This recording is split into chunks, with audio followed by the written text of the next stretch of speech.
there are 4 or 5 people within the BJP who could be sort of next PM candidates. Modi ji probably has 4 years left, and then at some point he's going to take a step back. Everyone anticipates that as well. His whole kind of basis, and this is what I've learned from Sanjeev Sanyal, is that he wants to focus on infrastructure. Right. Someone will have to take the game forward. Right. Simple question, who's the next PM? What's the future of the BJP?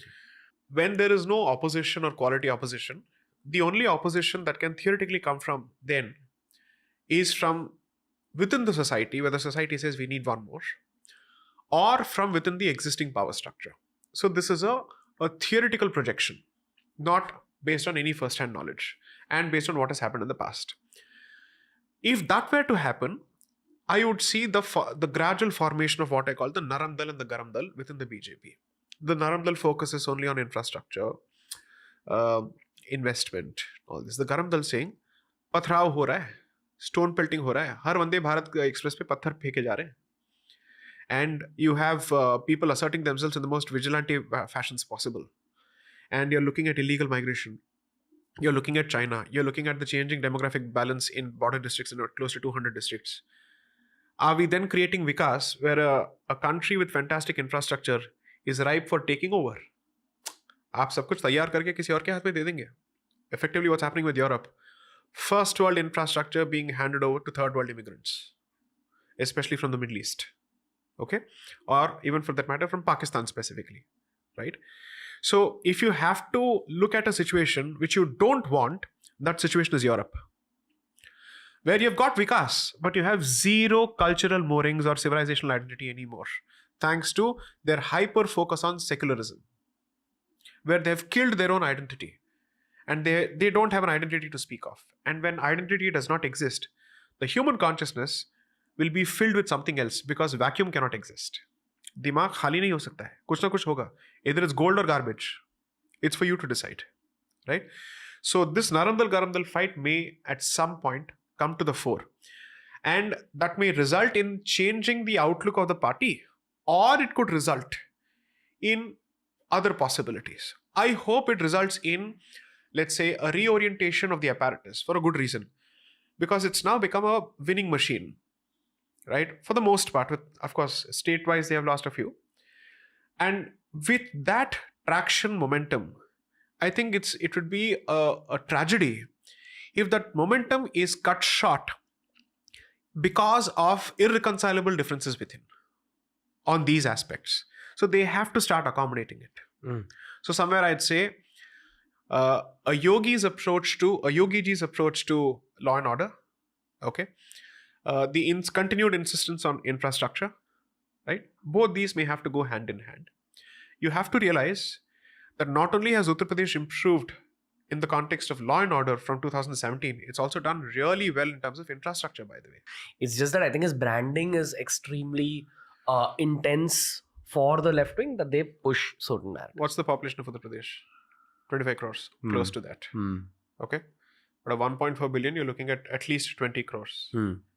Which state in this country can handle that kind of population?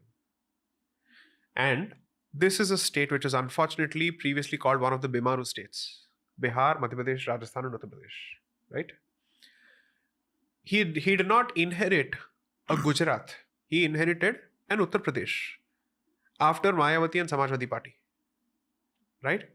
People living in Noida will tell you that there were massive power cuts and every house had to have either a generator or an inverter depending on what they could afford. That's changed. Roads have become safer and better. Police stations are more approachable. Previously, a police station in Uttar Pradesh was a difficult place to go to. You never knew how you'd be treated. That has changed.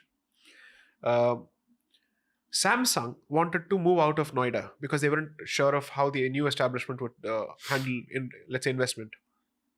He convinced them to stay back, the manufacturing facility, from what I understand. A delegation comes from Iran. He brings together that delegation with artists in Uttar Pradesh of Shia Persian origin and makes them meet each other. And he says, you know what, if you have any problems investing in the state, I'm available, here's a hotline. This is what I've heard from reliable journalists. Okay. So clearly he seems to be able to balance both sides.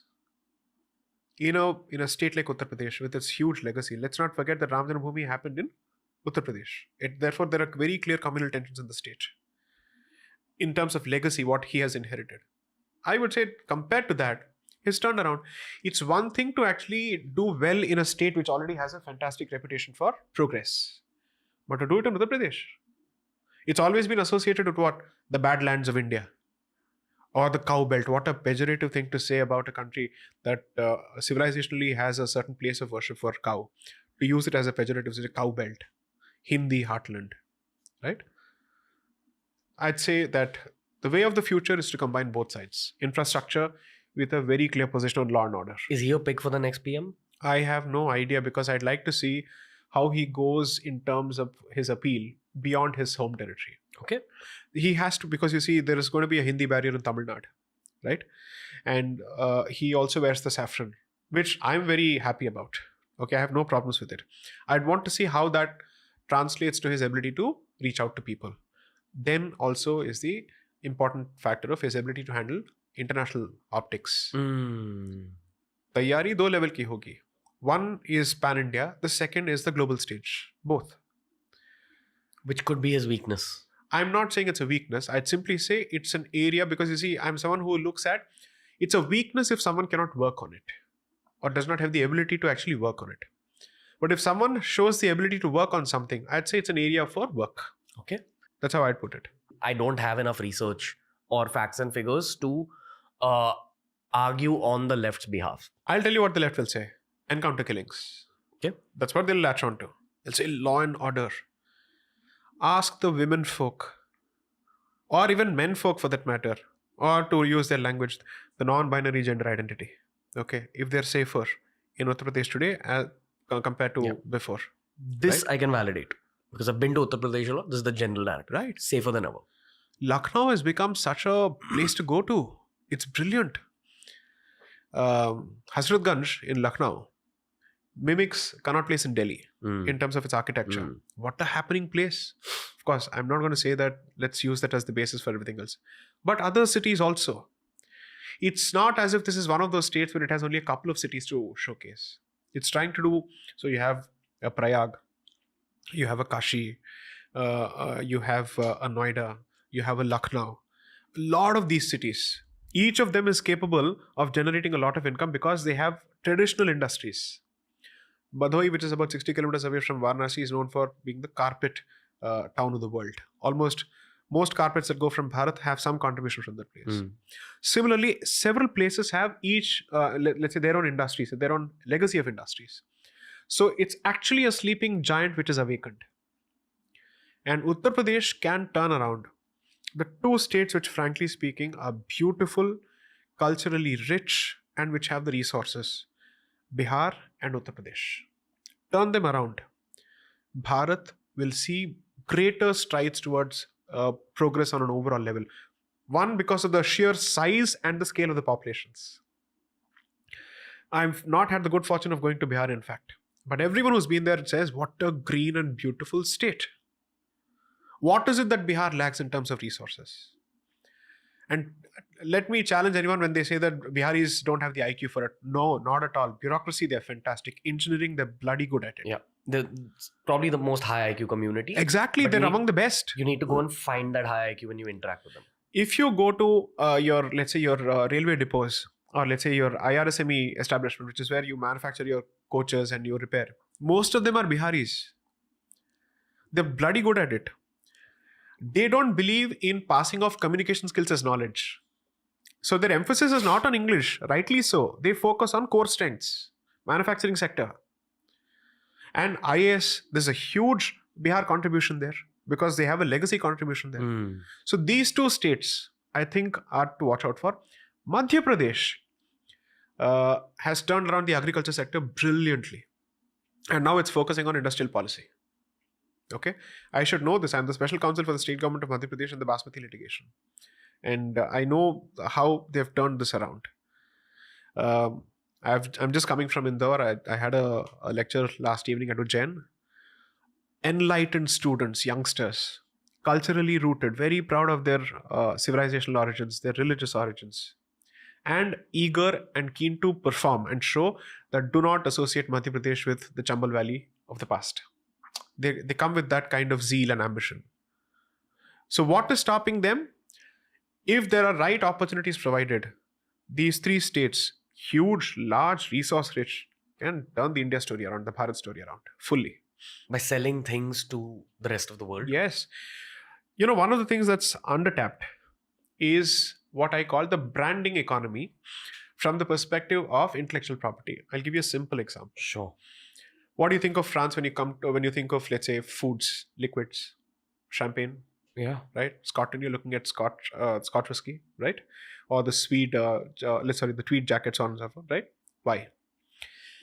One is creating a product. The second is to create an ecosystem around it and quality standards, so that you know champagne ki quality ye hogi. This is how it should be. Swiss cheese, feta cheese, Greek cheese, or whatever it is, right?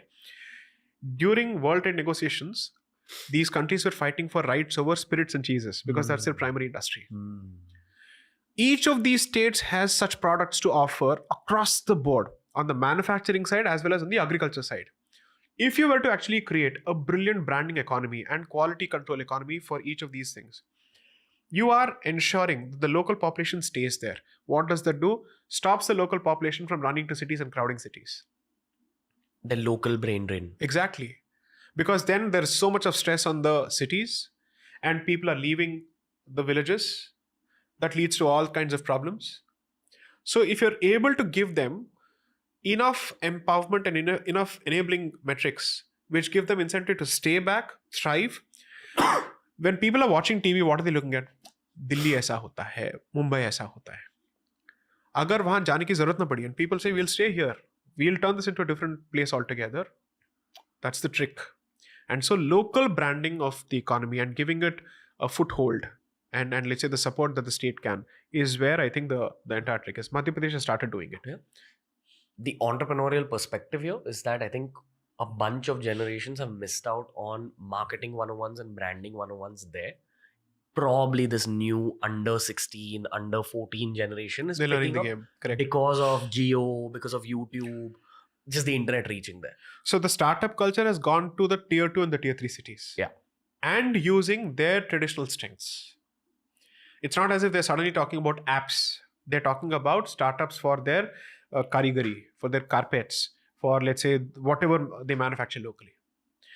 Here, there is a huge leap in people's understanding of what is known as the GI tag, the geographical indications tag.